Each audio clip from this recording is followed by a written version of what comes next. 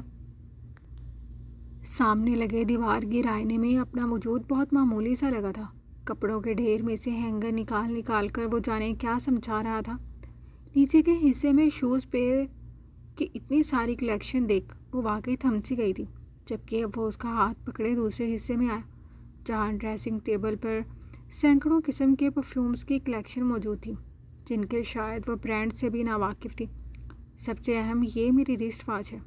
کلائی کی گھڑی کے بغیر تمہیں گھر سے قدم باہر بھی نہیں نکالتا، تو روز یہ ساری چیزیں نکالنا اب سے تمہاری ذمہ داری ہے، سمجھ رہی ہو نا؟ وہ اسے پورے ڈریسنگ روم میں سے گھماتا واپس کمرے میں آ گیا تھا، جبکہ وہ محض سر ہلا کر رہ گئی۔ چلو آج کے لیے اتنا کافی ہے، آج میں اپنا ڈریس خود چوز کر رہا ہوں، کل سے تم میرے لیے ڈریس سلیکٹ کرو گی، پھر میں وہی پہنوں گا۔ وہ بھلا کیا کہتی کہ ہر چیز کی کھیپ دیکھ اس کا دماغ ہی گھوم گیا تھا۔ بلکہ کام کریں گے، آج میں اپنی ڈریسنگ سے میچ کرتے ڈریسز، جیولری، سینڈلز سب تمہارے لیے آن لائن آرڈر کر دوں گا۔ Newly married couple goals same پہنیں گے۔ وہ ایک آنکھ بلنک کرتا اسے گڑبڑانے پر مجبور کرتا اپنا ڈریس لے کر خود ڈریسنگ روم میں غائب ہو چکا تھا، جبکہ وہ خالی دماغ کے ساتھ جہاں تھی وہیں رہ گئی تھی۔ یہ اچانک بدلاؤ اس کی سمجھ سے باہر تھا۔ غروب آفتاب کا وقت قریب تھا۔ یونیورسٹی کی کیفیٹیریا میں شیشے، سگریٹ اور پرفیومز کی ملی جلی سی مہک پھیلی ہوئی تھی۔ سیمسٹر بریک کی وجہ سے یونی میں رش نہ ہونے کے برابر تھا۔ ایسے میں چند یونی اسٹوڈنٹس کے علاوہ کیفے کے دوسرے حصے میں موجود تھے۔ جانی، آج کا کیا سین ہے؟ وہ تینوں یونیورسٹی کے کیفیٹیریا میں بیٹھے فلیور شیشہ پی رہے تھے، جبکہ ارتضیٰ عباس لب بھینچے موبائل پر ٹائپنگ میں مشغول تھا۔ وہ 2 روز قبل ہی اسلام آباد سے واپس لوٹا تھا، مگر جس ہستی سے خاص الخاص ملاقات کے لیے وہ یہاں آیا تھا، اس نواب کا تو نمبر ہی بن جا رہا تھا۔ رات تو ہو جانے دے، سین بھی بنا لیں گے، نعمان زمانی لہجے میں گویا ہوا۔ ہاں، مگر آج کا سین کل والے سے بہتر ہونا چاہیے، اس بار کچھ نیا ٹرائی کریں گے۔ ارحم کا کہکہا بے ساختہ تھا۔ کیوں، کل والے میں کیا خرابی تھی؟ اس کا اشارہ لیلا کی طرف تھا۔